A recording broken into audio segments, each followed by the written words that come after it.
Dzień dobry. Szanowni Państwo, witam wszystkich bardzo serdecznie w gmachu Ministerstwa Spraw Zagranicznych na wspólnej konferencji naszego gościa, sekretarza stanu Antony'ego Blinkena i ministra spraw zagranicznych Radosława Sikorskiego.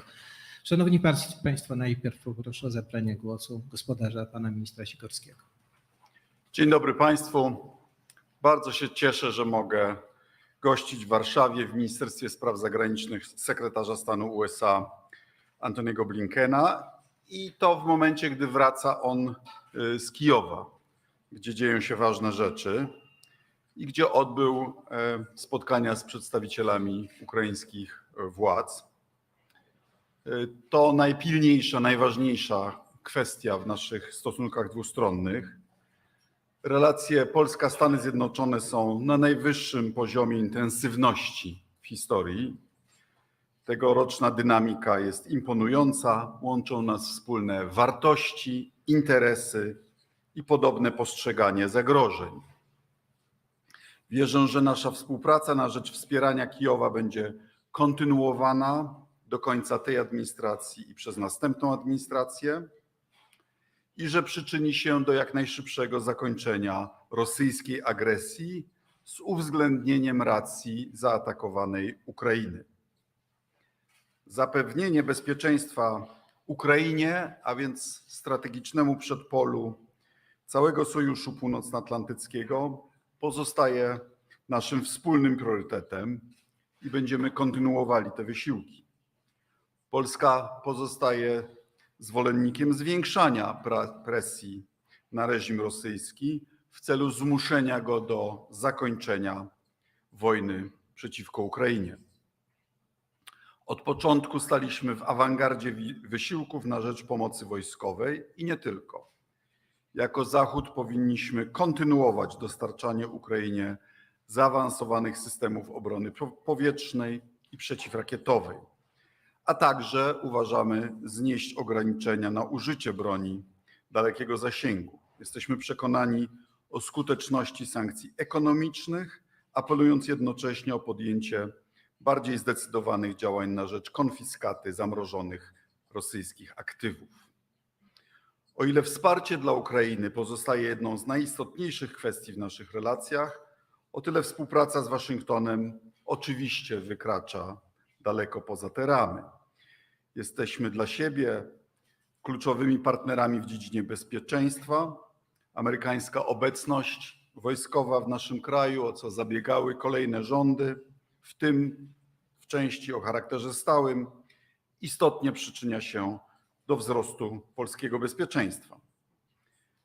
Modernizujemy nasze siły zbrojne, także dzięki zakupom w Stanach Zjednoczonych, samoloty F-16, F-35, ostatnio śmigłowce Apache, czołgi Abrams, systemy HIMARS i Patriot.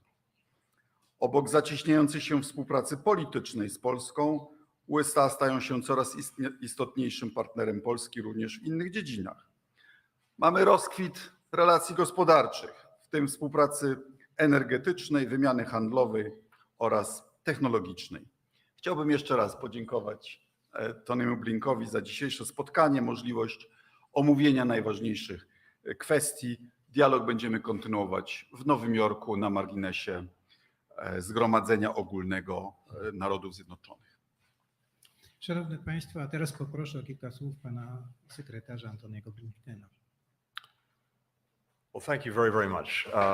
And let me just say at the outset to my friend, Radek, thank you for being such a great partner for the United States, but thank you especially for being such a long time and staunch defender of democracy, wherever it's threatened, wherever it's challenged. We could not be more grateful for that. And also, if you'll allow me a point of personal privilege, I'm especially pleased as well to be here with my friend, Ambassador Mark Brzezinski. The Brzezinski family has now for 2 generations contributed in remarkable ways to our foreign policy, to our national discourse, and having Mark here at this time could not be more important and more beneficial to both of our countries. As Radek said, I'm here from Ukraine was there, as you know, with Foreign Secretary Lamy. We had a very good visit. We went to Kiev to underscore our united and unwavering support for Ukraine faced with the ongoing Russian aggression. United States, United Kingdom, but also united with so many other countries who've come together in support of Ukraine. All committed not just to helping Ukraine ward off the aggression, but committed to Ukraine's long-term success. Its success as a country that stands strongly on its own 2 feet, militarily, economically, democratically. And in our conversations in Kyiv, we talked about our shared strategy to get there. What we learned from our Ukrainian partners will inform discussions that we'll be having with other allies and other partners in the days and weeks ahead as we work through and think through the coming months. And it's very fitting for us to begin that conversation with our allies here in Poland. Poland has been an absolutely essential partner to Ukraine from the moment that Putin reinvaded the country in 2022. It's provided $4 billion in security assistance to Ukraine, tanks, aircraft, air defense, helicopters. It's one of 26 countries that have now signed bilateral security agreements with Ukraine. These agreements, long-term commitments to help Ukraine build its deterrent and defense capacity, are critical not just in the immediate, but critical over time to make sure that Ukraine, for many years, has the capacity to defend itself. And of course, it's been working alongside other NATO allies to help train Ukrainians, including here in Poland. And it's going to host the NATO-Ukraine Joint Analysis Training and Education Center so that the alliance can draw on lessons learned from the war.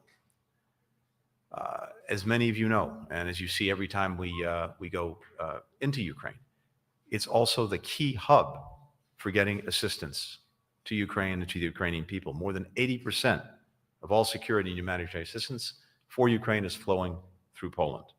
And of course, Poland continues to host some 1 million Ukrainian refugees. This is a remarkable display of generosity and solidarity in a time when it's most needed. These joint efforts to support Ukraine, to help it defend against the Russian aggression, are a critical facet of our relationship, but only one facet of the relationship and our security cooperation, which, in my judgment, has never been stronger. Poland is spending over 4% of GDP on defense. This is really the gold standard among NATO countries. And we saw at the NATO summit just a few months ago the extraordinary progress the alliance has made in countries stepping up and dedicating the necessary resources to defense. In 2020, 9 NATO allies were meeting the 2% threshold. Now it's 23, but Poland has really been leading the way. And of course, it hosts thousands of US and allied forces. We have also a remarkable relationship when it comes to financing the necessary expenditures on defense. There are now some $11 billion worth of loans through our foreign military financing program that we've dedicated to Poland to help it modernize its forces, including with F-35 aircraft, with the largest fleet of Apache helicopters outside the United States, and the co-production of Patriot missile defense systems. These investments are good for Poland's security, they're good for NATO's capabilities, they're good for the United States, for our security, for our industry, and for our jobs. I also want to underscore the very important collaboration we have when it comes to energy security. Since February of 22, Poland has made very important strides when it comes to increasing its own energy security. We see this in the context of extraordinary strides across Europe, moving away from dependence on Russian energy and developing different sources and self-sufficiency. Foreign Minister and I discussed ways that the United States can further support Poland's transition away from Russian energy by facilitating the production of safe, clean, and reliable nuclear energy. Poland is also one of several nations across the region that has been subject to Russian sabotage, cyber operations, including with the support of the regime in Belarus. This is something that the entire alliance is seized with. We see this, unfortunately, across Europe. So we're deepening our cooperation to protect our countries and fellow democracies from Moscow's malign efforts. In June, we came together in Warsaw with over a dozen countries, with the European Union, with NATO, to create the Ukraine Communications Group. Together, we're coordinating efforts to expose and to counter Kremlin misinformation and disinformation, and put out accurate reporting on Russia's ongoing aggression. 25 years ago, when Poland joined NATO, my very illustrious predecessor, Secretary Madeleine Albright, said this, and I quote, "We know that when the democracies of Europe and America are divided, crevices are created through which the forces of evil and aggression may emerge, but that when we stand together, no force on earth is more powerful than our solidarity on behalf of freedom." That was true then, it remains true today, and we continue to stand strongly together, Poland and the United States, for our own freedom and the freedom of others. Dziękuję bardzo. Szanowni Państwo, teraz jest czas dla Was.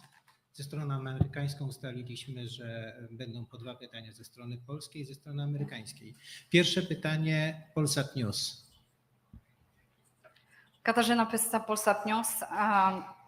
Mr. Secretary of State, welcome. I have a question for both you and Minister Sikorski here.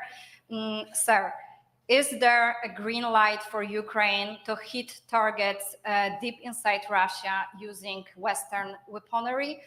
There were reports that this decision has already been made. There are also reports that London has given its permission recently. So if you could comment on that. And for Minister Sikorski in Polish, Panie ministrze, powiedział pan, że Polska jest za zwiększaniem presji na Moskwę. Chciałabym zapytać, jak to zielone światło na uderzanie w cele w głębi Rosji, jakie ono ma znaczenie oczywiście dla Ukrainy i co może zmienić, ale też jakie znaczenie ma dla Polski i dla naszego bezpieczeństwa.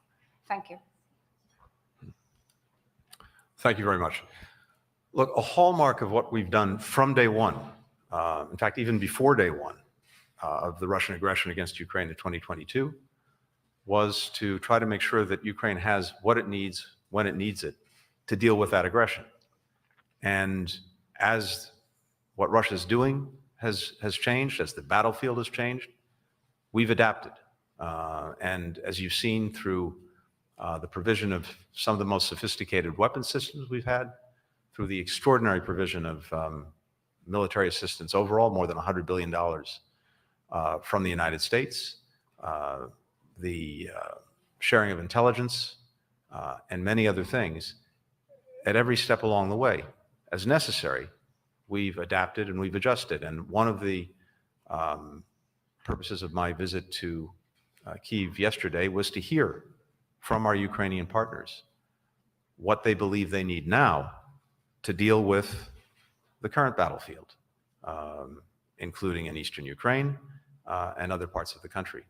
And I can tell you that as we go forward, we will do exactly what we have already done, which is we will adjust, we'll adapt as necessary, including with regard to the means that are at Ukraine's disposal to effectively defend against the Russian aggression.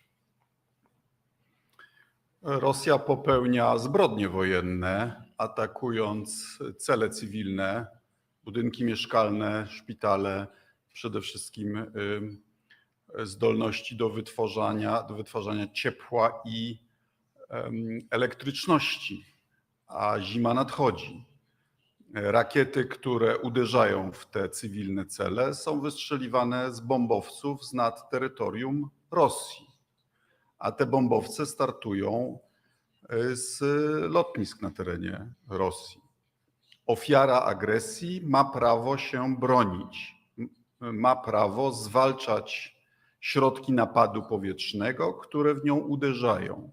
Więc uważam, że Ukraina ma prawo do używania zachodniej broni, do zapobiegania zbrodniom wojennym. Tak. A teraz czas na amerykańską stronę. Poproszę o pytanie ze strony agencji Bloomberg News. The microphone is on. Please hold it. Thank you. Mr. Secretary, you spoke about individual and collective responses to Russia's hybrid attacks on NATO allies, particularly in the eastern flank. Poland has been one of those targets. The attacks have continued, they've intensified since your remarks in Prague and the Bucharest 9 meetings and so on. What progress has been made on this collective response, and what, if anything, are you seeking to move forward? And Mr. Foreign Minister, if you could respond as well. And also, Mr. Secretary, could you just respond to the killing of 6 UNRWA workers in Gaza this week? Thank you. Great. Thank you, Courtney.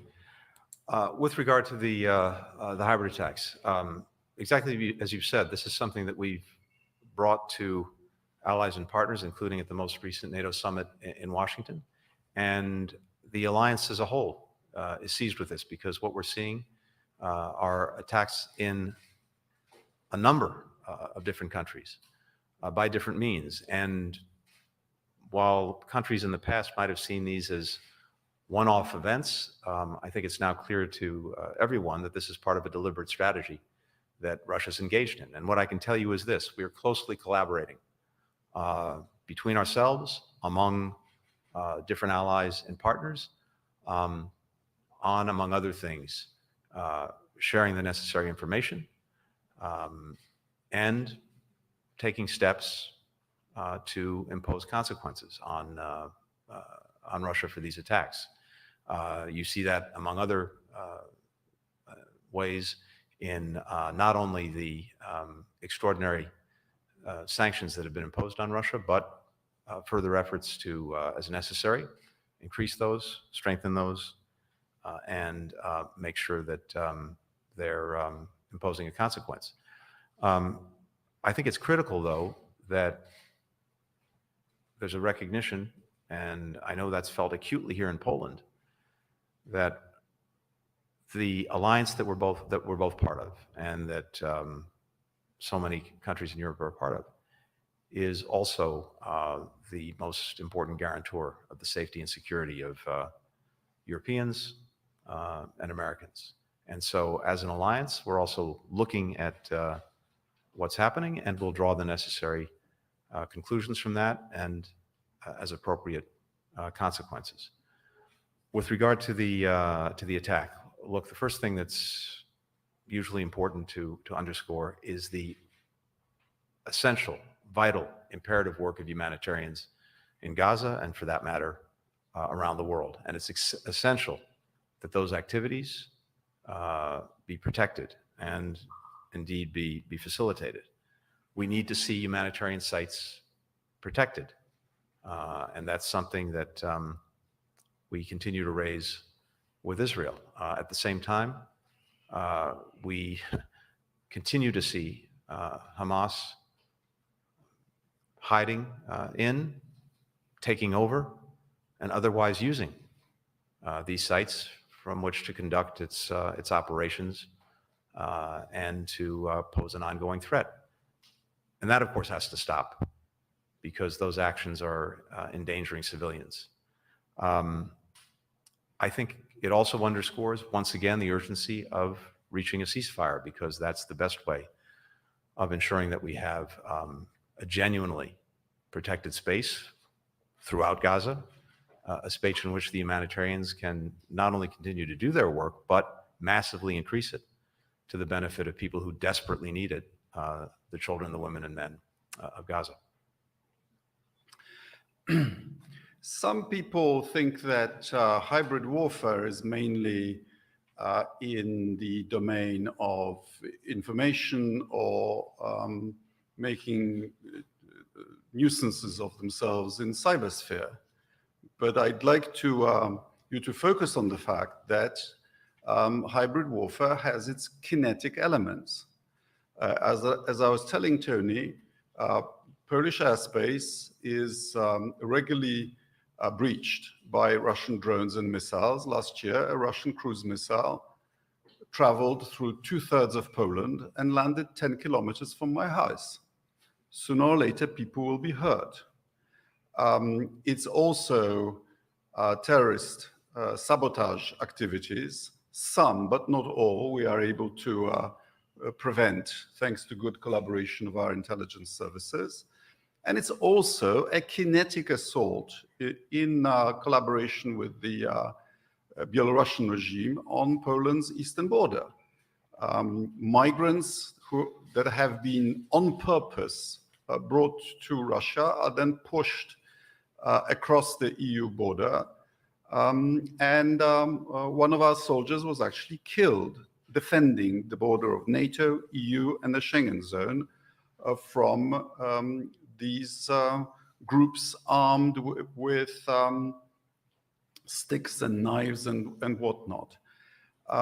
We, of course, reserve the right to protect our territory and our citizens. And I can tell you that if another arson hurts a Polish citizen, Poland will take bilateral countermeasures that the Russian Federation will notice. Teraz poproszę o pytanie telewizję TVN24. Hi, hello. Wojciech Skrzypek from TVN24. I have pretty much the same question for you both.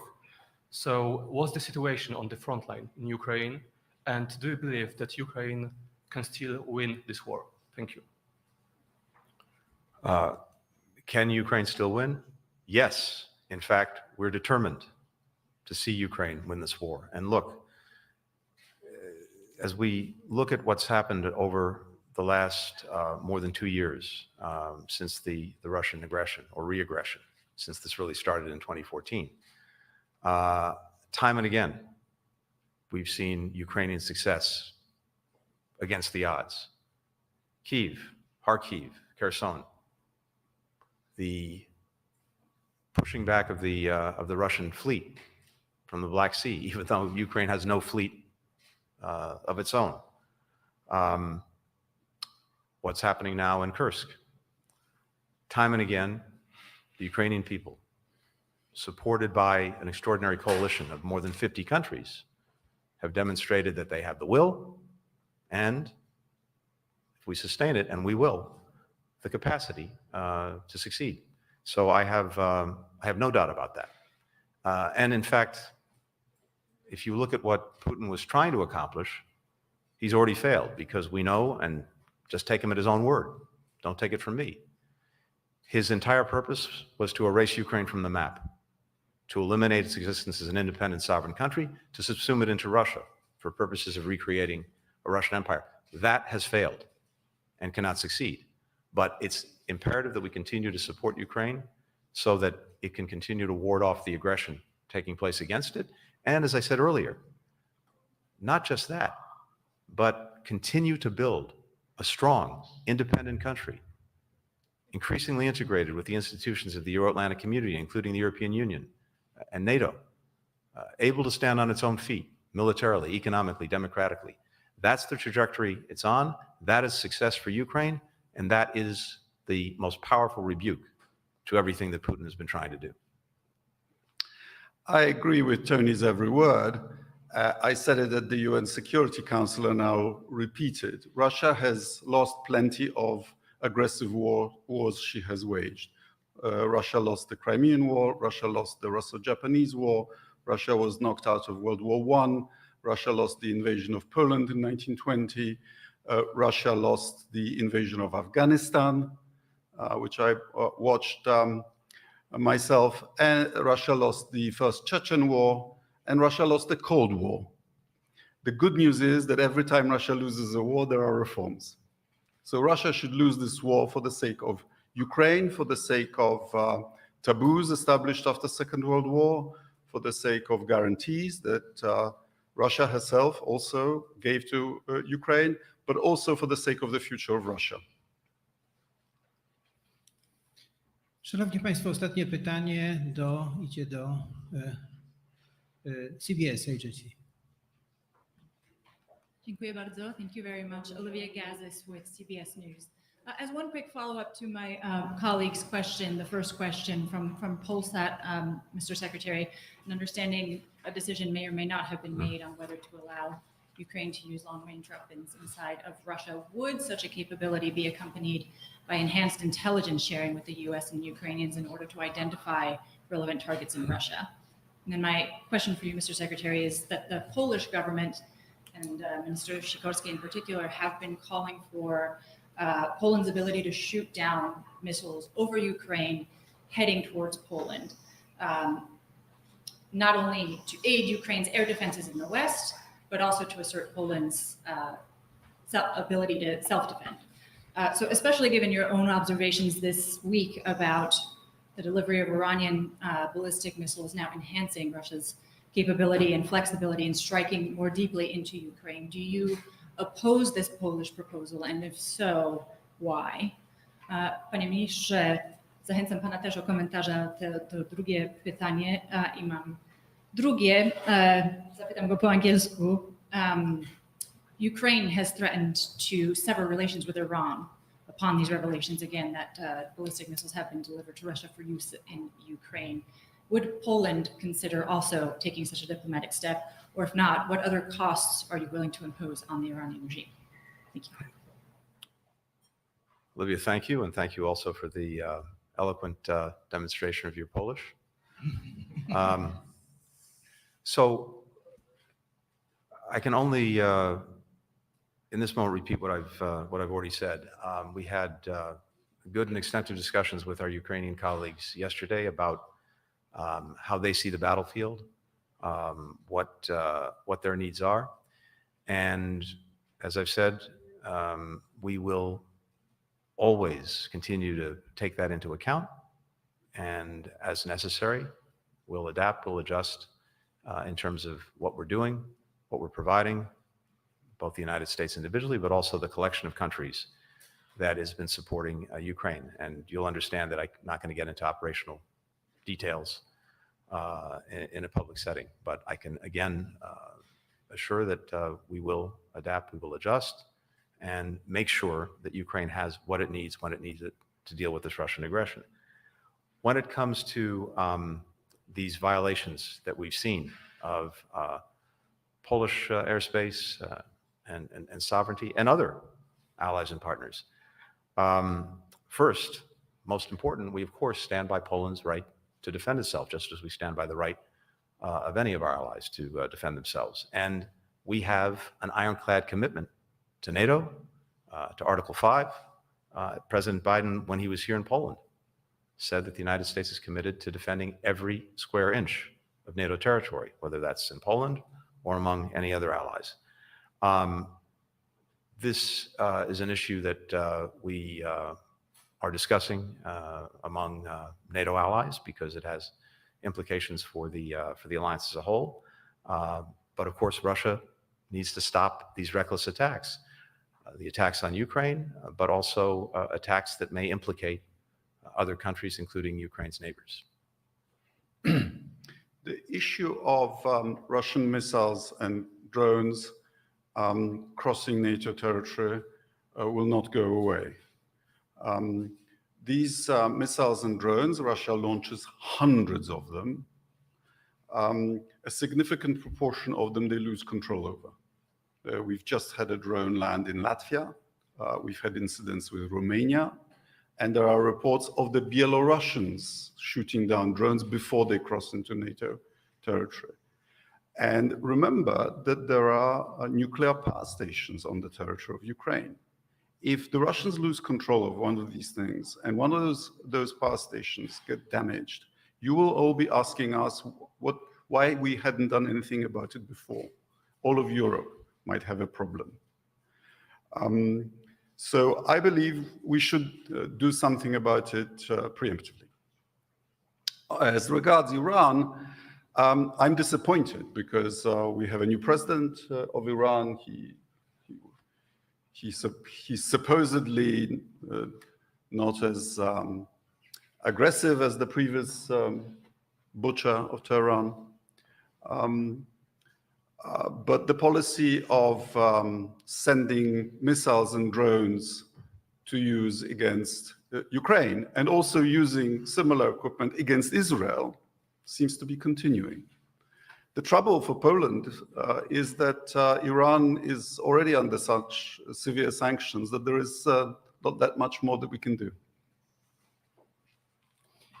Bardzo dziękuję panu sekretarzowi stanu i panu ministrowi za konferencję prasową. Także państwu dziękuję. Do zobaczenia. Do widzenia.